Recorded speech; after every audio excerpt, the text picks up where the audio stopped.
जा रहा है। इससे डरने घबराने की जरूरत नहीं है, इससे संघर्ष करने की जरूरत है।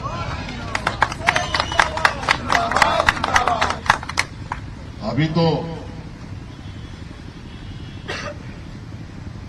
हम लोगों ने इनको कुछ पलटवार किया ही नहीं, समय आने दीजिए।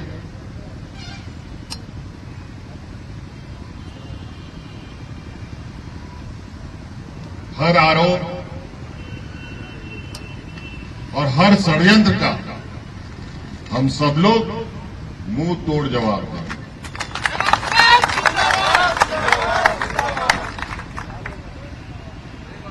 अब इस राज्य का लोग इतना बेवकूफ नहीं रहा, यहां का मूलवासी आदिवासी इतने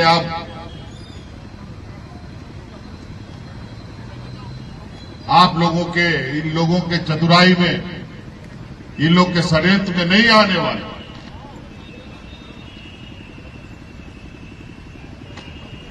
आज हमारे बीच इतने वीर शहीदों के चेहरे सामने से गुजरते हैं कि हमारे सामने